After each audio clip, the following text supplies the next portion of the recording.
ప్రభు దినాన ఆదివారంన సంఘముగా సమకూడి దేవుని యొక్క సన్నిధానంలో మనమందరము కూడా చేరి ఆయన యొక్క వాక్యాన్ని ధ్యానించుకొని పోతూ ఉంటుండగా అందరూ జాగ్రత్తగా దేవుని యొక్క వాక్యాన్ని వినాలని మిమ్మల్ని కోరుకుంటూ ఉన్నాను. చూడండి, పరిశుద్ధ గ్రంథంలో నుంచి యోహాను రాసినటువంటి 3వ పత్రిక, అపోస్తలుడైనటువంటి యోహాను రాసినటువంటి 3వ పత్రిక మొదటి నుంచి చదువుకుంటూ ఈ యొక్క అధ్యాయాన్ని మనము ధ్యానించుకుందాము. మొదటి నుంచి చదువుకుంటూ, పెద్దనైన నేను సత్యమును బట్టి ప్రేమించు ప్రియుడైన గాయకు శుభమని చెప్పి వ్రాయినది. ఇక్కడ గమనించితే ప్రియులారా, ఈనాడు మనం ఎలాగైతే క్రైస్తవులుగా క్రీస్తును నమ్ముకున్నటువంటి వారిగా దేవుని యొక్క బిడ్డలుగా మనము పిలువబడుతూ ఉన్నామో, అలాగనే క్రీస్తుకు శాఖం మొదటి శతాబ్దంలో అపోస్తులు యేసు క్రీస్తు వారు యొక్క లోకములో ఉన్నప్పుడు అనేక మంది యవనస్తులు యవనరాళ్ళు దేవుని యందు భయభక్తులు కలిగినటువంటి వారిగా మనము చూడబోతూ ఉన్నాం.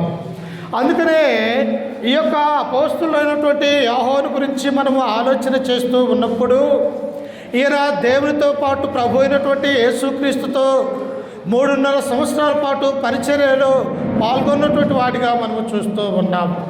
అంత మాత్రమే కాదు, దేవుడు 12 మందిలో ఒక వ్యక్తిని ఎక్కువగా ఎవరినన్నా ప్రేమించాడు అంటే ఆయనే ఈ యొక్క యోహాను అన్నటువంటి యవనస్తుని దేవుడు ఎక్కువగా ప్రేమించినటువంటి వాడిగా మనము చూస్తూ ఉన్నాం. అయితే ఈయన వయసు అయిపోతూ ఉన్నది. వృద్ధుడిగా పద్మాసు దీపములో వృద్ధాప్యములో ఉంటూ ఉన్నాడు ప్రియులారా. అయినప్పటికీ కూడా దేవుని యొక్క పరిచర్య చేస్తూ దేవుని గురించినటువంటి ఆయన యొక్క మాటల్ని ఆయా ప్రాంతంలో ఉన్నటువంటి ఎఫెసీ సంఘానికి, లేకపోతే అందులో ఉన్నటువంటి అనేక మందికి కూడా దేవుని యొక్క వాక్యాన్ని తెలియజేస్తున్నట్టుగా మనము చూస్తూ ఉన్నాం. అప్పుడు ఆ యొక్క పత్రిక ద్వారా ఆయన ఏమని రాస్తూ ఉన్నాడంటే ఒకసారి చూడండి.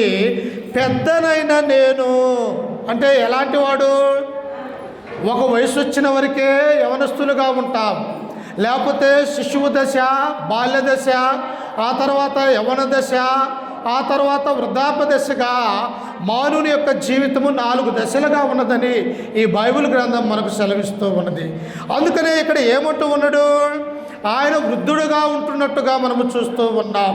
ఈనాడు వృద్ధులుగా ఉన్నటువంటి వారిని ఏం చేస్తారు? అనేక మంది యవనస్తులు కావచ్చు, లేకపోతే చిన్న బిడ్డలు కావచ్చు, ఈయన ఈ యొక్క వ్యక్తి ఏ పని చేయలేడు, లేకపోతే ఈమె ఏమీ పని చేయలేదని వృద్ధుల యొక్క మాట వినక అనేక మంది కూడా త్రోసివేసేవారిగా ఉంటూ ఉన్నారు.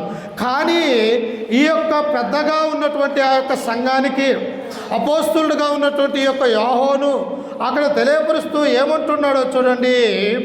పెద్దనైన నేను సత్యమును బట్టి ప్రేమించు ప్రియుడైన గాయకు శుభమని చెప్పి వ్రాయినది. ఎవరి యొక్క గాయి? ఒక యవనస్తుడుగా ఉంటూ ఉన్నాడు.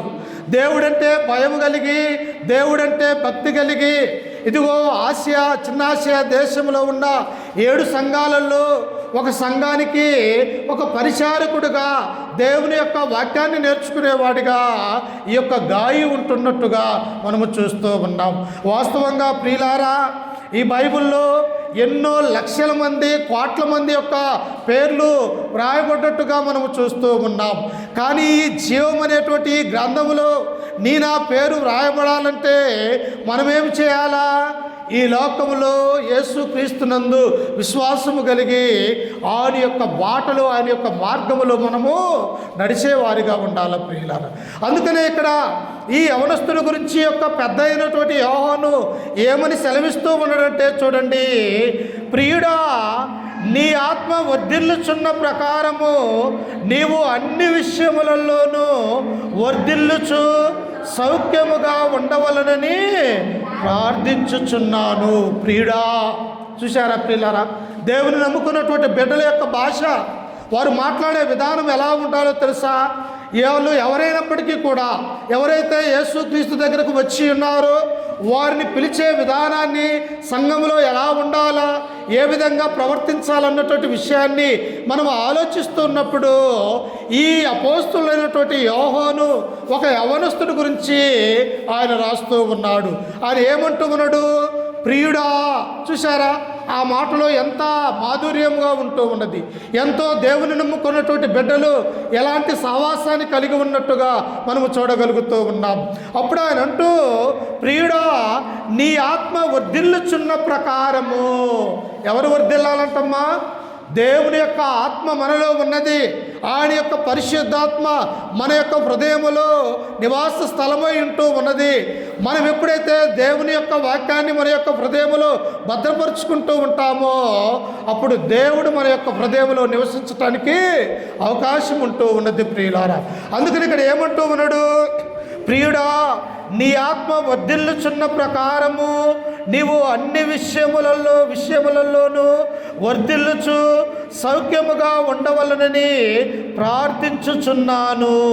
ప్రియులారా, మన యొక్క జీవితంలో ఎన్ని శ్రమలైనా రావచ్చు, ఎంత సంతోషంగా ఉండవచ్చు, కానీ మనం మొట్టమొదట చేయవలసినటువంటి విషయం ఏందో తెలుసా?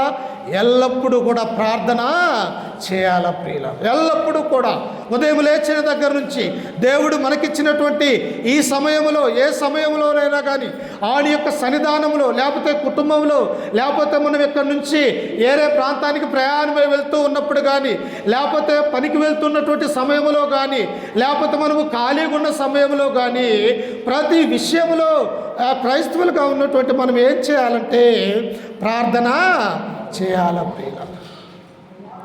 ప్రార్థన చేస్తే మనం బలం పొందుకుంటాం.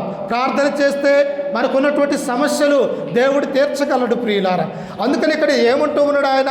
చూడండి, అక్కడే 2వ వచనంలో చదువు. 2వ వచనం.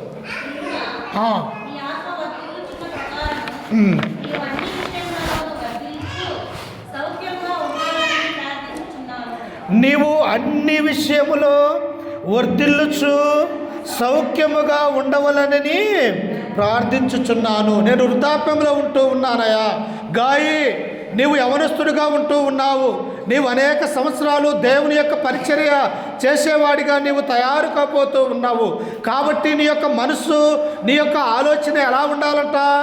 అన్ని విషయాలలో నీ యొక్క ఆత్మ వర్ధిల్లాలి అని నీ కొరకు నేను ప్రార్థన చేస్తూ ఉన్నాను. ఈనాడు చూస్తూ ఉన్నప్పుడు ప్రియులారా, యవనస్తులు, యవనరాలు అనేక విషయాలలో దేవుని యొక్క మందిరానికి రాలేకపోతూ ఉన్నారు. కానీ దేవుడు ఏం కోరుకుంటున్నాడో తెలుసా? యవ్వనస్తులనే తన దగ్గరికి పిలుచుకునేవాడిగా ఉంటూ ఉన్నాడు. ఎందుకు? యవనస్తులు దేనినైనా చేయగలరు. వాళ్ళకు మంచి శక్తి ఉంటుంది, మంచి బలం ఉంటున్నది. వారు ఎక్కడికైనా వెళ్ళి దేవుని యొక్క పరిచర్య చేయగల సమర్థులుగా ఉంటూ ఉన్నారు. కానీ యవన కాలము దాటిపోయిన తర్వాత, ఒక దశ వచ్చిన తర్వాత మనం ఏ పని కూడా చేయలేనటువంటి వారిగా ఉంటాం. అందుకని ఇక్కడ యోహాను అంటూ ఉన్నాడు, ప్రియుడా నీ ఆత్మ వర్ధిల్లుచున్న ప్రకారము నీవు అన్ని విషయములో సౌఖ్యముగా వర్ధిల్లాలని నేను నీ కొరకు ప్రార్థన చేస్తూ ఉన్నాను అని ఒక అపోస్తలుడైనటువంటి యోహాను ఎలాగైతే తనను తాను తగ్గించుకొని ఆయన ఇతరులను ఆత్మ సంబంధంగా బలపరచడానికి చూస్తూ ఉన్నాడు ప్రియులారా. అందుకనే యవనస్తుల గురించి దేవుడు ఏమన్నాడు ఒకసారి చూడండి. తిమోతికి రాసినటువంటి మొదటి పత్రిక అపోస్తలుడైనటువంటి పౌలు తిమోతికి రాసినటువంటి మొదటి పత్రిక 4వ అధ్యాయము 11వ వచనాన్ని చదువుకుందాం. చూడండి ఒకసారి. ఈ సంగతులను ఆజ్ఞాపించి బోధించుము. నీ యవ్వనమును బట్టి నిన్నెవ్వరిని తృణీకరింపనీయకుము గాని మాటలోను, ప్రవర్తనలోను, ప్రేమలోను, విశ్వాసములోను, పవిత్రతలోను విశ్వాసులకు మాదిరిగా ఉండాలి. ఏం చేయాలంట? యవనస్తుడైనటువంటి గాయ గురించి యొక్క యోహాను సెలవిస్తూ ఉన్నాడు. ప్రియుడా నీ ఆత్మ వర్ధిల్లుచున్న ప్రకారము నీవు అన్ని విషయంలో వర్ధిల్లాలా. అంటే ఎన్ని విషయాలు? యవనస్తులుగా ఉన్నటువంటి వారికి శోధనలు వస్తాయి ప్రియులారా. యవనస్తులైనటువంటి వారు త్వరగా ఈ లోకంలో పడిపోవటానికి అవకాశం ఉంటూ ఉన్నది. ఎందుకంటే యవ్వన యొక్క బలము వారికి అలంకారంగా ఉంటుంది కనుక ఆ అలంకారాన్ని సాతాను చూసినప్పుడు ఏం చేస్తుందంటే వారిని పడదోయాలన్నటువంటి ఆలోచన సాతాను వాడుకుంటూ ఉన్నది. అందుకని ఇక్కడ అపోస్తలుడైనటువంటి పౌలు యవనస్తుడైనటువంటి తిమోతికి సెలవిస్తూ ఉన్నాడు. ఏమంటూ ఉన్నాడు? నీ యవ్వనమును బట్టి నిన్ను ఎవరిని తృణీకరింపనీయకము. ఈనాడు అనేక మంది యవనస్తులు లేకపోతే బాలికలు తప్పిపోయినప్పుడు ఇతరులు మన గురించి ఏం మాట్లాడతారు?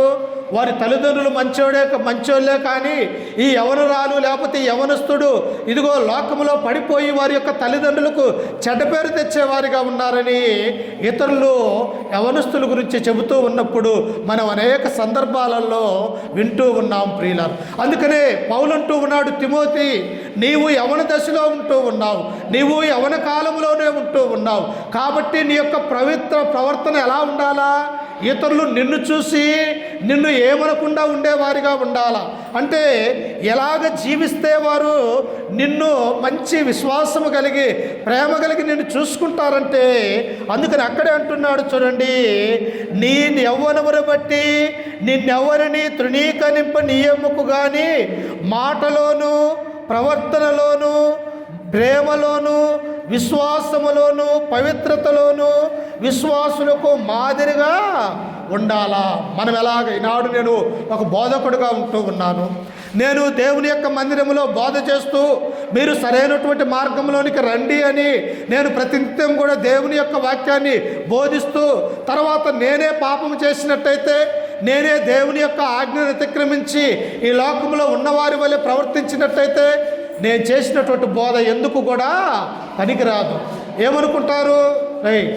ఇటు తిరిగి ఏమనుకుంటారు ఇతరులు? ఏమనుకుంటారంటే అయ్యా నీవు దేవుని యొక్క మందిరంలోనికి వచ్చి నీవు బోధిస్తావు కానీ అతనే ఈ యొక్క ఆలోచనలు దేవుని యొక్క ఆ యొక్క మాటలను పాటించడు అని ఇతరులు నన్ను ఏలు పెట్టి చూపించేవారిగా ఉంటారు ప్రియులు. అందుకని ఇక్కడ అంటూ ఉన్నాడు, అయ్యా నీ యవ్వనను బట్టి నిన్ను ఎవరిని తృణీకరింపనీయకము కానీ ఎలా ఉండాలంట? మాట్లాడే మాట విషయంలో జాగ్రత్తగా ఉండాలి ప్రియులారా. ఈనాడు అనేక మంది యవనస్తులు యవనరాళ్ళు ఏం చేస్తారు? తల్లిదండ్రుల యొక్క మాట వినరు, వారి ఇష్టానుసారంగా వారి యొక్క మాటలు తూలేవారిగా ఉంటూ ఉన్నారు ప్రియులారా. కానీ దేవుని యొక్క గ్రంథం ఏమని సెలవిస్తూ ఉన్నదో తెలుసా? ప్రతి యవనస్తుడు ప్రతి యవ్వనురాలు లేకపోతే ప్రతి వారు కూడా దేవుని నమ్ముకున్నటువంటి బిడ్డలు తమ మాట విషయంలో ఎలా ఉండాలి అంటే జాగ్రత్తగా మాట్లాడాలా. మన యొక్క మాట ఎలా ఉండాలంట? చాలా జాగ్రత్త కలిగి మాట్లాడాలని దేవుని యొక్క గ్రంథం మనకు సెలవిస్తూ ఉన్నది. ఇంకా ఏమంటూ ఉన్నాడో చూడండి అక్కడ, ఇదిగో నీ మాట విషయంలో కానీ ప్రవర్తనలో కానీ మన యొక్క ప్రవర్తన దేవుని యొక్క మందిరానికి బైబిల్ తీసుకొని మనము ఆ యొక్క బజార్లలో నుంచి వస్తూ ఉన్నప్పుడు మన యొక్క ప్రవర్తనను ఇతరులు చూస్తూ ఉంటారు ప్రియులారా. మనము సరైనటువంటి మార్గంలో నడకపోతే ఇతరులు దేవుణ్ణి ఎరగనటువంటి వారు మన గురించి ఏం చేస్తారో తెలుసా? వీరు ఆదివారం వచ్చేసరికి ప్రార్థనకు మరి బైబిల్ చేతబట్టుకొని పరిశుద్ధులుగా వెళ్ళిపోతారు, కానీ వారు ప్రార్థనకు వెళ్ళొచ్చిన తర్వాత వారి యొక్క జీవితము వారి యొక్క ప్రవర్తన సరిగా ఉండదు అని చెప్పేసి మన ద్వారా దేవుడు నిందించడానికి అవకాశం ఉంటూ ఉన్నది. అంటే ఆ అవకాశాన్ని క్రైస్తవులుగా మనం ఇవ్వకూడదు. ప్రతి విషయంలో కూడా దేవుని యొక్క మాదిరిని మనము నడుచుకునే వారిగా ఉండాలని దేవుడు కోరుకుంటూ ఉన్నాడు. అందుకని ఇక్కడ ఏమంటూ ఉన్నాడు? ప్రవర్తనలోను ప్రేమలోను విశ్వాసములోను పవిత్రతలోను విశ్వాసులకు మాదిరిగా ఉండాలా. ప్రతి ఒక్కరూ కూడా మాదిరికరమైనటువంటి జీవితాన్ని జీవించాలి. యేసుక్రీస్తు మనకు మాదిరిగా ఉన్నాడు. ఆయన ఎలా ఉన్నాడు? ఈ లోకములో బాలుడుగా ఉన్నాడు, శిశువుగా ఉన్నాడు, అలాగనే యవనస్తుడుగా 33.5 సంవత్సరములోనే మనందరి కొరకు తన యొక్క ప్రాణాన్ని ఆ కలవరిగిరిలో తన రక్తాన్ని చిందించి ఉన్నాడు ప్రియులారా. కానీ ఆయన ఏమైనా పాపం చేశాడమ్మా? ఆయన ఎటువంటి పాపం కూడా చేయలేదు. అందుకని ఆయన అంటాడు, యోహాను సువార్త 7వ అధ్యాయంలో మనము చదువుకుంటే, మీలో ఇదో నాలో పాపం ఉన్నదని మీలో ఎవరైనా స్థాపించగలరా, నన్ను నిరూపించగలరా అని యేసుక్రీస్తు వారు సెలవిచ్చాడు. అంటే ఆయన పాపమనే లోకంలో ఉన్నప్పటికీ కూడా ఏ పాపము కూడా చేయనటువంటి వాడిగా ఉంటూ ఉన్నాడు.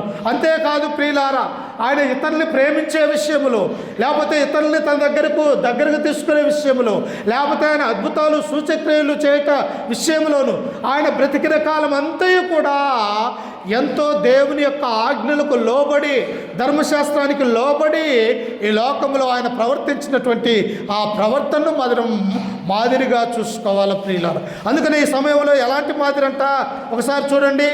హెబ్రీలకు రాసినటువంటి పత్రిక, అపోస్తులైనటువంటి పౌలు హెబ్రీలకు రాసినటువంటి పత్రిక 12వ అధ్యాయం 1వ వచనాన్ని చదువుకుందాం. ఒకసారి చూడండి. ఇంత గొప్ప సాక్షి సమూహము మేఘముల వలె మనల్ని ఆవరించి ఉన్నందున మనము కూడా ప్రతి భారమును సులువుగా చిక్కులు పెట్టు పాపమును విడిచిపెట్టాలా. ఎంత గొప్ప సాక్షి సమూహం ఉన్నదో తెలుసా? ఒక ఆదాము నుంచి కూడా యేసుక్రీస్తు కాలములో తన శిష్యులుగా ప్రకటన గ్రంథం రాసినటువంటి యోహాను వరకు కూడా మనము చూస్తూ ఉన్నప్పుడు అనేక మంది మాదిరికరమైనటువంటి జీవితాలు జీవించారు ప్రియుల. ఒక అబ్రహాము, ఒక నోవాహు. అందుకని ఇక్కడ అంటూ ఉన్నాడు, ఇంత గొప్ప సాక్షి సమూహము మనల్ని మేఘముల వలె ఆవరించి ఉన్నందున. ఎలాంటి సాక్షి సమూహమో తెలుసా? మనకంటే పితరులైనటువంటి వారి యొక్క జీవితంలో ఎలా నడుచుకున్నారో, దేవుని యొక్క ఆజ్ఞలకు ఎలా లోబడ్డారో, దేవుని యొక్క మాటకు ఎలాగ విధేయత కలిగి ఉన్నారో, ఈ సమూహం అంతయు కూడా ఒక మేఘము ఎలాగైతే ఈ లోకంలో ఆవరించి ఉంటూ ఉన్నదో, క్రైస్తవులుగా ఉన్నటువంటి మన యొక్క జీవితంలో కూడా వారిని ఏం చేయాలంట? మనము మాదిరిగా చూసుకోవాలా ప్రియుల. అలాంటి ఇశ్రాయేలు తప్పు చేసినప్పుడు పదే ఏమంటారో తెలుసా? ఇదిగో నీ తండ్రి అయినటువంటి దావీదు ప్రకారము నీవు నా ఎదుట నీతిమంతుడుగా నడవలేదు అని పదే యెహోవా అలాడున్నటువంటి ఇశ్రాయేలు యొక్క రాజులకు తెలియజేశాడు. అంటే ఒక వ్యక్తి ఎలాగా నీతిమంతుడిగా ఉంటే, దేవుని యొక్క హృదయానుసారుడుగా ఈ లోకంలో జీవించితే, ఆయన ఎన్ని సంవత్సరాల పాటైనా కూడా ఒక మాదిరిని దేవుడు ఉంచుతూ ఉన్నాడు. అందుకనే పౌలు అంటూ ఉన్నాడు, ఇంత గొప్ప సాక్షి సమూహము మేఘముల వలె మనల్ని ఆవరించి ఉన్నందున సులువుగా చిక్కులు పెట్టు పాపమును విడిచిపెట్టాలా ప్రియులారా. ప్రతి మానవుడు ఏం చేయాలా? ఇదిగో ఇక్కడ ఒక చెడ్డ కార్యం జరుగుతూ ఉన్నదంటే ఆ చోటుకు మనం వెళ్ళకూడదు ప్రియులారా. లేకపోతే ఇక్కడ అనరాని మాట్లాడుకుంటూ ఉన్నారంటే ఆ చోటుకి మనం వెళ్ళేవారిగా ఉండకూడదు. ఎందుకో తెలుసా? మనం నమ్ముకున్నటువంటి దేవుడు గొప్పవాడు, ఆయన నీతిమంతుడు, ఆయన సర్వోన్నతుడు, ఆయన మహోన్నతుడు. అట్టి దేవుణ్ణి మనము కలిగి ఉన్నాము కనుక మన యొక్క ప్రవర్తన కానీ, మన యొక్క విషయము కానీ, మన యొక్క విశ్వాసము కానీ జాగ్రత్తగా ఉండాలని దేవుడు కోరుకుంటూ ఉన్నాడు. అందుకని ఇక్కడ ఏమంటూ ఉన్నాడో తెలుసా? ఇంత గొప్ప సాక్షి సమూహము మేఘముల వలె మనల్ని ఆవరించి ఉన్నందున మనము కూడా ప్రతి భారమును సులువుగా చిక్కులు పెట్టు పాపమును విడిచిపెట్టి ఏం చేయాలంట? ఏదైనా పాపము పని ఉన్నది, దాన్ని ఏం చేయాలంట? మనం వదిలివేయాలా ప్రియులారా. దాన్ని మనం పట్టుకోకూడదు. పట్టుకుంటే ఏమైపోతాము? మనము కూడా పాపములోనే పడిపోవటానికి అవకాశం ఉంటూ ఉన్నది ప్రియులారా. అందుకనే ఆ కింద వచ్చిన చూడండి, ఇంకా ఏముంటుందో, విశ్వాసమునకు కర్తయు దానిని కొనసాగించువాడునైనా యేసు వైపు చూచుచు మన ఎదుట ఉంచబడిన పందెములో ఓపికతో పరిగెత్తుదము. మన ఎదుట ఒక పందెం అనేది ఉంటూ ఉన్నది ప్రియులారా. ఈ గోలు లేకపోతే ఈ యొక్క పరుగు పందెం అనేది ఉంటూ ఉన్నది. మన పరుగు పందెము ఎప్పుడు ఆగిపోవాలా? ఆటలో ఆడే వాళ్ళని మనము క్రీడాకారులు చూస్తూ ఉన్నప్పుడు వారి యొక్క జీవితంలో ఏటేటో కొన్ని వదిలేసుకునే వారిగా ఉంటూ ఉన్నారు ప్రియులారా. ఎందుకో తెలుసా? నేను ఆడే ఆటలో నేను గెలుపొందాలా, అలాగనే నా యొక్క తల్లిదండ్రులకు, అలాగనే నా యందు ఉన్నటువంటి వారికి మంచి పేరు ప్రఖ్యాతలు తేవాలి అని అంటే తన జీవితంలో కొన్ని విడిచిపెట్టవలసిన అవసరత ఉంటూ ఉన్నది ప్రియులారా. అలాగని ఇక్కడ ఏమంటూ ఉన్నాడు? విశ్వాసమునకు కర్తయు దానిని కొనసాగించుచున్న యేసు వైపు చూడాలా మనము. ఎవరి వైపు చూడాలంటమ్మా? దేవుని వైపు మనము చూడాలా ప్రియుల. మనము దేవుని వైపు చూసినట్టయితే మన యొక్క ప్రవర్తన, మన యొక్క ఆలోచన ఎలా ఉంటుంది? నీతిగా, నిజాయితీగా, ప్రేమగా, విశ్వాసం కలిగి ఈ లోకంలో జీవించటానికి మనకు అవకాశం ఉంటూ ఉన్నది. అందుకని యోహాను అంటూ ఉన్నాడు, పెద్దనైన నేను గాయి నీ ఆత్మ వర్ధిల్లుచున్న ప్రకారము నీవు అన్ని విషయములో సౌఖ్యముగా ఉండవలనని నీ కొరకు ఏం చేస్తూ ఉన్నాడంట? ప్రార్థిస్తూ ఉన్నట్టుగా మనము చూస్తూ ఉన్నాం. మనము కూడా ప్రియులారా ఎల్లప్పుడూ కొన్నిసార్లు మనం ఏమైపోతామో తెలుసా? విశ్వాసములు బలహీనులైపోతాం. కొన్నిసార్లు ఏం వెళ్దాములే మందిరానికి అని మన యొక్క శరీర బలహీనత కొన్నిసార్లు మనకు అడ్డం వచ్చేదిగా ఉంటూ ఉన్నది. అయినప్పటికీ కూడా మనము క్రీస్తు వైపు చూసినట్టయితే ఈ బలహీనము కానీ ఏదీ కూడా ఉండదు ప్రియులారా. అందుకనే తిరిగి యోహాను పత్రిక 3వ పత్రిక వచ్చి చదువుకుందాం. ఒకసారి చూడండి, యోహాను రాసిన 3వ పత్రిక 3వ అధ్యాయం. నీవు సత్యమును అనుసరించి నడుచుకొనుచున్నావు గనుక సహోదరులు వచ్చి నీ సత్య ప్రవర్తనను గూర్చి సాక్ష్యము చెప్పగా విని బహుగా సంతోషించితిని. చూశారా ప్రియులారా, మన పిల్లలు మంచిగా చదువుకుంటూ ఉన్నప్పుడు ఇతరులు ఏమంటారో తెలుసా? పలాని వారి కుమారులు, పలాని వారి కుమార్తెలు ఇదిగో మంచిగా చదువుకుంటూ వారి యొక్క తల్లిదండ్రులకు లోబడుతూ ప్రతి ఆదివారము దేవుని యొక్క మందిరానికి వెళ్తూ ఉన్నారని ఇతరులు మనతోటి మన పిల్లల గురించి అనుకుంటున్నప్పుడు ఎలా ఉంటుంది? ఎంతో సంతోషంగా ఉంటూ ఉన్నది ప్రియులారా. ఇక్కడ కూడా గాయ గురించి, గాయ దగ్గర కొంతమంది సేవకులకు అక్కడ వెళ్ళారు ప్రియులారా. ఆ సేవకులకు యొక్క గాయ ఏం చేస్తూ ఉన్నాడు? పరిచర్య చేస్తూ ఉన్నాడు. ఎలాంటి పరిచర్య తెలుసా? వారు వచ్చినప్పుడు వారికి భోజనాలు వడ్డించటము, దేవుని యొక్క మందిరానికి వెళ్ళినప్పుడు వారికి అక్కడ అన్నీ సిద్ధపరచటము, ఎవరైనా కొత్త వాళ్ళు వస్తూ ఉన్నప్పుడు రండి ఇక్కడ కూర్చొని దేవుని యొక్క మాటలు విందాము అని చెప్పేసి ఈ దేవుని యొక్క సన్నిధానంలో గొప్ప పరిచర్య చేస్తున్నట్టుగా ఈ గాయని మనము చూస్తూ ఉన్నాం.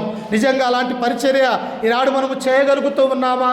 దేవుని యొక్క సన్నిధిలో, దేవుని యొక్క ఆలయములో, ఆయన యొక్క పరిశుద్ధుల యొక్క సమూహములో మనము పరిచర్య చేసినట్టయితే దేవుడు మనల్ని ఎంతగానో దీవించి ఆశీర్వదించుతాడు ప్రియులారా. బాలుడైనటువంటి సమయంలో మనం చూస్తూ ఉన్నప్పుడు తమ యొక్క తల్లి పాలు దినము విడిచిన దినాన్న ఎక్కడ వదిలివేసినది?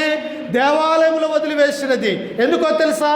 నా యొక్క కుమారుడు నాకంటే కూడా దేవుని యొక్క మందిరంలో పెరుగుట శ్రేయస్కరము, నేను పెంచే కంటే కూడా ఒక ప్రధాన యాజకుడిగా ఉన్నటువంటి ఏలీ దగ్గర నా యొక్క కుమారుడు పెరగటం వల్ల ఆత్మ సంబంధంగా దేవునితో మంచి సహవాసము కలిగి ఉంటాడు అని చెప్పేసి తన తల్లి అయినటువంటి హన్న ఈ సమయంలో ఏం చేస్తుందంటే పాలు విడిచిన దినాన్నే దేవాలయంకు తీసుకువెళ్ళి అక్కడ వదిలివేస్తూ ఉన్నది ప్రియులారా. ఎంత గొప్ప తల్లి ఆమె! నా కుమారుడు విశ్వాసంలో కొనసాగాల, నా కుమారుడు యేసుక్రీస్తుతో సహవాసం కలిగి ఉండాలా, నా కుమారుడు స్వార్థికుల యొక్క సహవాసాన్ని పరిశుద్ధుల యొక్క సమూహంలో నిలబడాలా అని చెప్పేసి ఒక తల్లి తమ యొక్క కుమారుడు విషయంలో ఆలోచన చేస్తూ ఉన్నది. ఇక్కడ కూడా అంటూ ఉన్నాడు, గాయి నీ దగ్గరకు వచ్చినటువంటి ఆ స్వార్థికుల్ని, నీ దగ్గరకు వచ్చినటువంటి ఆ క్రైస్తవుల్ని నీవు చూపించినటువంటి ప్రేమ, నీవు చూపించినటువంటి ఆ యొక్క విశ్వాసము, వారు నా దగ్గరకు వచ్చి ఏం చెబుతూ ఉన్నారో తెలుసా? ఆ గాయనటువంటి వ్యక్తి మంచి యవ్వనస్తుడు అని ఆ పెద్దనైనటువంటి యోహాను దగ్గరకు వచ్చి వారు చెబుతున్నట్టుగా మనము చూస్తూ ఉన్నాం. ఒకసారి చూడండి సమూయేలు గ్రంథము, ఒకసారి చూడండి అమ్మా సమూయేలు గ్రంథము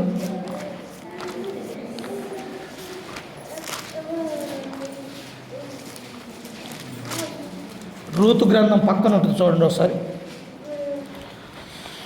3వ అధ్యాయము, సమూయేలు గ్రంథము 3వ అధ్యాయం 1వ వచనం చదువుకుందాం. బాలుడైన సమూయేలు ఏలీ ఎదుట యెహోవాకు పరిచర్య చేయుచుండెను. ఆ దినములలో యెహోవాకు ప్రత్యక్షము మగుట అరుదు, ప్రత్యక్షము తరచుగా తటస్థించుట లేదు. ఎవరు ఏం చేస్తున్నారట? బాలుడైన సమూయేలు ఏలీ ఎదుట దేవుని యొక్క మందిరములో వారు పరిచర్య చేసేవారిగా ఉంటూ ఉన్నారు ప్రియులారా. నిజంగా పరిచర్య ఎంత గొప్పదో తెలుసా? మనము చేసినటువంటి పరిచర్య ఆ పరలోక రాజ్యములో దేవుడు జ్ఞాపకం చేసుకుంటాడు ప్రియులారా. మనము చేసినటువంటి ఆతిథ్యము కానీ, అబ్రహాము ఏం చేశాడు?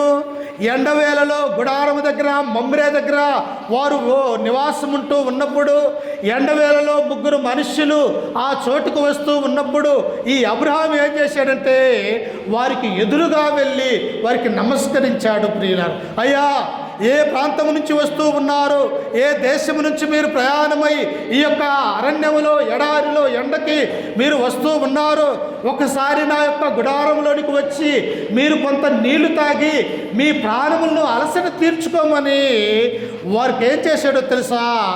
వారికి మంచి ఆహారము వడ్డించి తమ భార్య ఆయన అందరూ కలిసి వారికి ఆతిథ్యము చేసినారు. ప్రియులారా, అంటే ఎవరో తెలియదు, వాళ్ళు ఎక్కడి నుంచి వస్తూ ఉన్నారో తెలియదు, ఏ దేశపు వారో వాళ్ళు తెలియదు.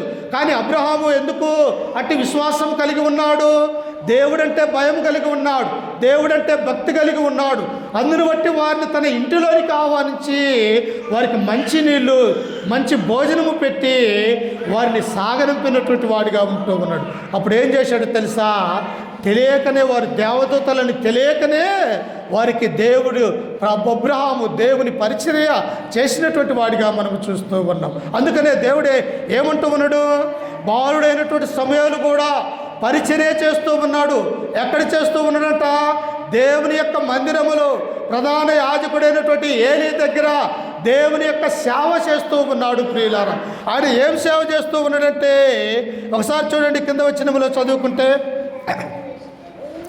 3వ వచనములో, దేవుని మందసమున్న యెహోవా మందిరములో దీపము ఆరిపోకమునుపు సమూయేలు పండుకొని ఉండగాను ఏం చేస్తారంట?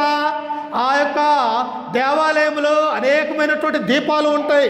ఆ దీపాలు దేనికి ఉపయోగిస్తారు?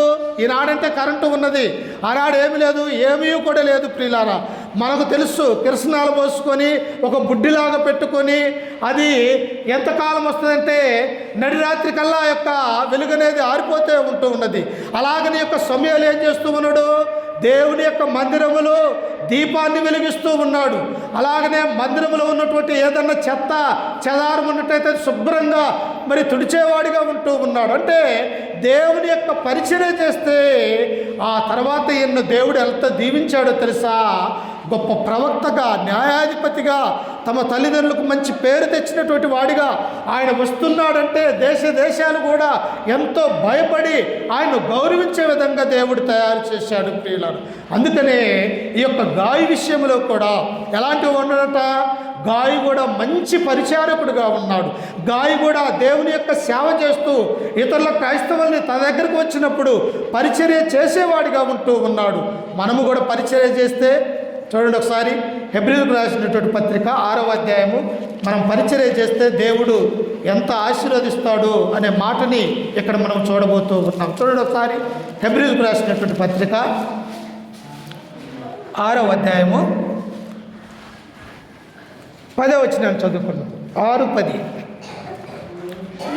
మీరు చేసిన కార్యమును మీరు పరిశుద్ధులకు ఉపచారము చేసి ఇంకను ఉపచారము చేయుచుండుట చేత తన నామమును బట్టి చూపిన ప్రేమను మరుచుటకు దేవుడు అన్యాయస్తుడు. మర్చిపోతాడమ్మా? దేవాలయంలో 10 రూపాయలు కానుకేస్తూ ఉన్నాము, దేవుడు మర్చిపోతాడా? లేకపోతే దేవాలయంకి ఏదైనా చాప తెచ్చినాము, దేవుడు మర్చిపోతాడా? లేకపోతే దేవాలయంలో మన చేతనైన మట్టుకు ఏదైనా నీళ్లు తెచ్చాము, లేకపోతే చర్చిని ఊడ్చాము, దేవుడు మర్చిపోతాడా? దేవుడికి చేసే ఏ పనిని కూడా దేవుడు మర్చిపోడు. ప్రియులారా, అందుకని ఇక్కడ ఏమంటూ ఉన్నాడు? ఓ హెబ్రీలారా, మీరు చేసిన కార్యమును మీరు పరిశుద్ధులకు ఉపచారము చేసి ఇంకను ఉపచారము చేయుచుండుట చేత మీరు చేసిన పరిచర్య మరుచుటకు దేవుడు అన్యాయస్తుడు కాదు. ప్రియులారా, మన దేవుడు ఎలాంటి వాడు కాదంట? అన్యాయస్తుడు కాదు, మంచివాడు. ఆయన మనల్ని కూడా పరలోకములో నుండి నిన్ను నన్ను మనం ఏం చేస్తూ ఉన్నామో దేవుని యొక్క సన్నిధానములో అని ఆయన చూస్తూ మనము పరిచర్య చేస్తూ ఉన్నట్టయితే దేవుడు మనల్ని దీవించి ఆశీర్వదిస్తాడన్నటువంటి ఆ సత్యాన్ని మనము జ్ఞాపకం చేసుకోవాలి. అందుకనే గాయ కూడా ఏం చేస్తూ ఉన్నాడంట? చూడండి అక్కడ 3వ వచనములో, నీవు సత్యమును అనుసరించి నడుచుకొనుచున్నావు గనుక సహోదరులు వచ్చి నీ సత్య ప్రవర్తనను గురించి సాక్ష్యము చెప్పగా విని బహుగా సంతోషించితిని. నా పిల్లలు సత్యమును అనుసరించి నడుచుకొనుచున్నారని వినుట కంటే నాకు ఎక్కువైన సంతోషము లేదు. అమ్మా, ఉదయం లేచిన దగ్గర నుంచి మన పిల్లలు అటు ఇటు పోకుండా బైబిల్ పట్టుకొని మంచిగా రెడీ అయ్యి దేవుని యొక్క మందిరానికి వెళ్తే ఆ తల్లిదండ్రులకు ఎంత సంతోషంగా ఉంటుంది ఒకసారి ఆలోచన చెయ్యి. లేకపోతే అలా ఉండక దేవుని యొక్క సన్నిధానానికి వెళ్ళక, లేకపోతే సినిమాలకు వెళ్ళి, షికారులకు వెళ్ళి, దుష్ట సహవాసాలు కలిగి, లేకపోతే సిగరెట్లు, మందు అవన్నీ తాగితే ఏమైపోతారు పిల్లలు? పూర్తిగా పతనమైపోయే వ్యవస్థలోనికి నెట్టివేయబడతారు ప్రియులారు. అందుకని ఇక్కడ ఈ యొక్క యోహాను అంటూ ఉన్నాడు, నా పిల్లలు సత్యమును అనుసరించి నడుచుకొనుచున్నారని వినుట కంటే నాకు ఎక్కువైన సంతోషము లేదు. అంటే ఒక తల్లిదండ్రులుగా ఈయన భావిస్తున్నట్టుగా మనము చూస్తూ ఉన్నాం. తన కుమారుడు కాకపోయినప్పటికీ కూడా యవనస్తుడిగా ఉన్నటువంటి యొక్క గాయాన్ని బలపరచాలని, దేవుని యొక్క వాక్యములో ఎదగించాలని ఆయన ఏం చేస్తూ ఉన్నాడంటే, నిన్ను గురించి గొప్పగా నాకు తెలియజేసినప్పుడు నేను ఎంతగానో సంతోషిస్తూ ఉన్నాను అని ఈ అపోస్తలుడైనటువంటి యోహాను వారికి తెలియజేస్తూ ఉన్నాడు.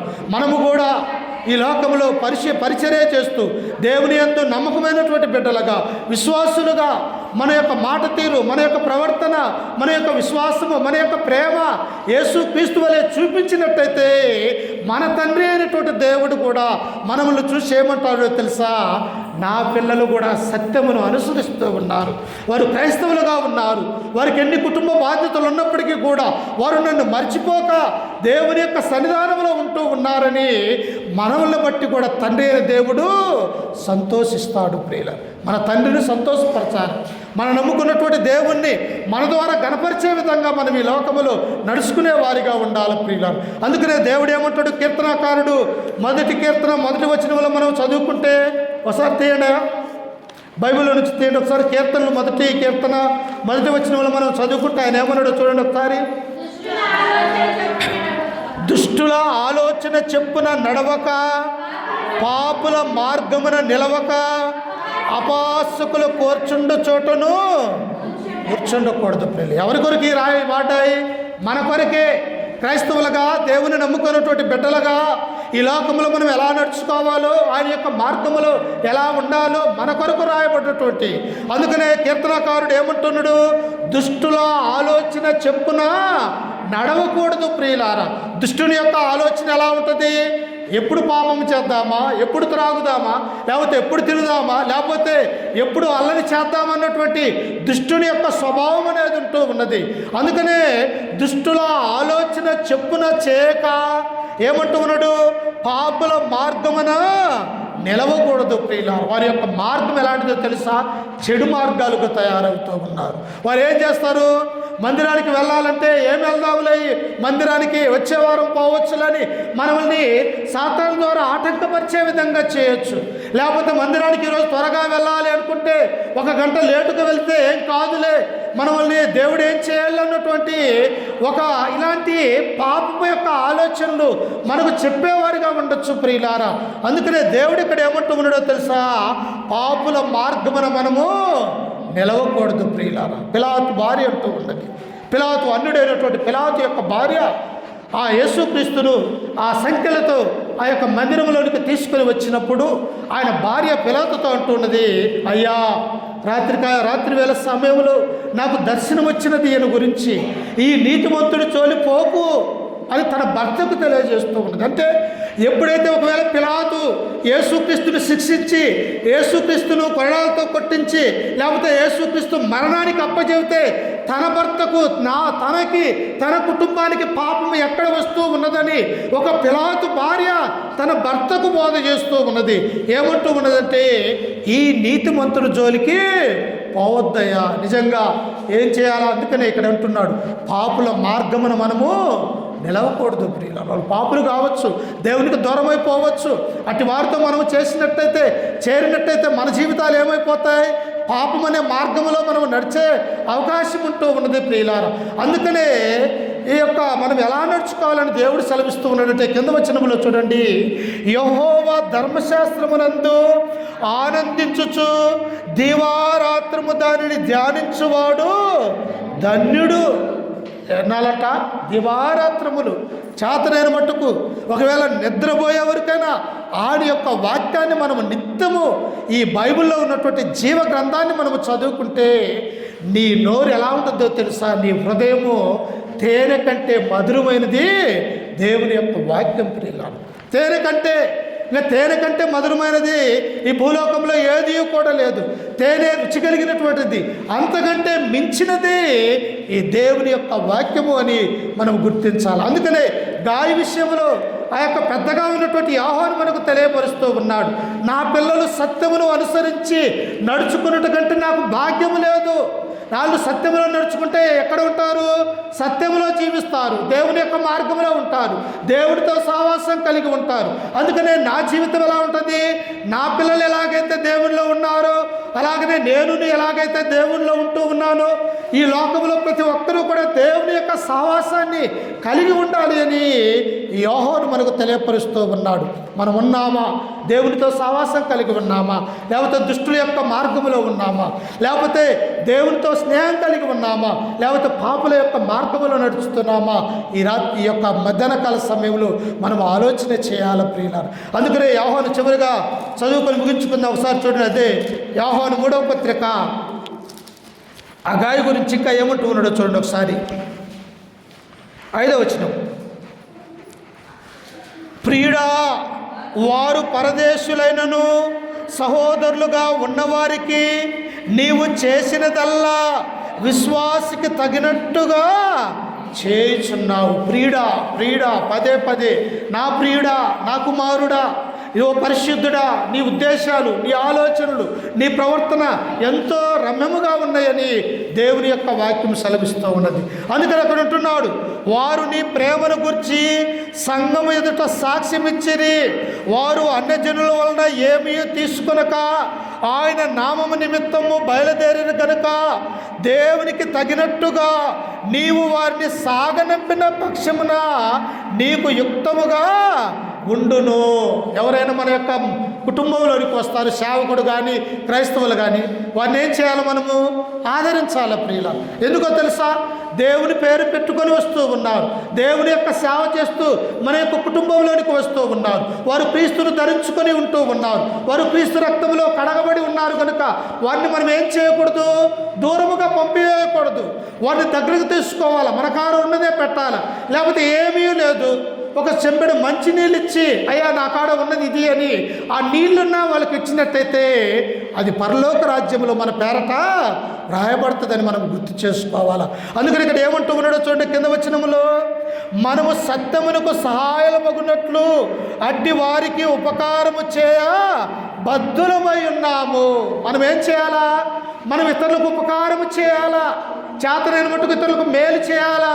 ఏ ఒక్కరికి కూడా కీడు చేయాలనే స్వభావం మనకి ఉండకూడదు ప్రియులారా. ఎందుకో తెలుసా? పాపాత్మురాలైనటువంటి స్త్రీని మనము చూస్తూ ఉన్నప్పుడు, ఇదిగో పరిశుద్ధుడి ఇంట ఆయన కూర్చున్నాడని అక్కడికి వెళ్ళి ఆమె యొక్క పాపాలు జ్ఞాపకం చేసుకొని ఈ పరిశుద్ధుడైనటువంటి యేసుక్రీస్తు దగ్గరకు నేను వెళ్ళినానే అని తన మనస్సును, తన యొక్క హృదయాన్ని ఎంతో దేవుని ఎదుట కుమ్మరించినట్టుగా మనము చూస్తూ ఉన్నాం. అంటే ఎప్పుడు వస్తుంది ఇవన్నీ? మనము దేవునిలో ఉన్నప్పుడు, దేవుని సహవాసం కలిగినప్పుడు, ఆయనకు పరిచర్య చేస్తూ ఉన్నప్పుడు, మనం ఇతరులకు ఉపకారముగా మనము ఉంటూ ఉన్నప్పుడు ఈ లక్షణాలన్నీ కూడా మనకి వస్తాయని మనము గుర్తు చేసుకోవాలి. అందుకని ఇక్కడ ఇంకా ఏమంటూ ఉన్నాడో చూడండి, మనము సత్యమునకు సహాయం మగునట్లు అట్టి వారికి ఉపకార చేయ బద్ధులమై ఉన్నాము. ఎటువారికంట? చూడండి ఒకసారి, యాకోబు రాసినటువంటి పత్రిక 1వ అధ్యాయం. ఎటువారికి ఉపకారం చేయాలంట మనము? యాకోబు రాసినటువంటి పత్రిక 1వ అధ్యాయము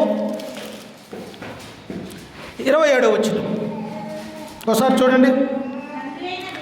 తండ్రి అయిన దేవుని ఎదుట పవిత్రమును నిష్కలంకమైన భక్తి ఏదనగా దిక్కులేని పిల్లలను, వెధవరాన్లను వారి ఇబ్బందులలో పరామర్శించుటయు, ఇహలోక మాలిన్యము తనకంటకుండా తన్ను తాను కాపాడుకొనుటయే. నీ భక్తి జీవితం ఎలా ఉండాలో తెలుసా? దిక్కులేని పిల్లలని, వెధవరాలని, నీతోటి విశ్వాసురాలని ఏం చేయాలంట? చేతనైన మట్టుకు మనం ఉపకారము చేసేవారిగా ఉండాలి ప్రియులు. కనుక ఈ యొక్క గాయ ఎలా ఉన్నాడు? దేవుని పరిచారకుడిగా ఉన్నాడు, ఒక గొప్ప యవనస్తుడిగా ఉన్నాడు. తన పవిత్రలోను తన విశ్వాసంలోను ఇతరులకు మాదిరికరమైనటువంటి జీవితాన్ని ఈ గాయ చూపిస్తూ ఉన్నాడు. మరి మనం అలా ఉన్నామా? గాయవలి ఉంటే మన దేవుడు మనల్ని ఎంత ఆశీర్వదిస్తాడు.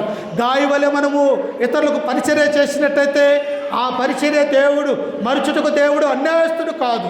కనుక గాయ తన యొక్క జీవితంలో ఎలాగైతే విశ్వాసము కలిగి, నమ్మకము కలిగి, భయము కలిగి, భక్తి కలిగి తమ తల్లిదండ్రులకు అపోస్తులైన యోహాను గారికి ఎంత లోబడి విధేయత కలిగి ఈ లోకములో జీవించి ఉన్నాడో నీవు నేను కూడా అలాగనే జీవించాలని చెప్పేసి ఈ వాక్యము ద్వారా మిమ్మల్ని హెచ్చరిస్తూ ఈ మాటలు నన్ను నేడు కూడా హెచ్చరిక చేసుకుంటూ ఓపికతో మీ అందరికీ మన రక్షకుడు ప్రభు అయిన యేసుక్రీస్తు రావణ వందనాలు తెలియజేస్తూ ఈ వాక్యాన్ని నేను ముగించుకుంటూ ఉన్నాను. చిన్న ప్రార్థన చేసుకుని, సమయం ఇప్పటికే మరి 1 గంట అవుతూ ఉన్నది కనుక చిన్న ప్రార్థన చేసుకుని ఆ తదుపరి ఆరాధనలోనికి వెళ్దాం మనం.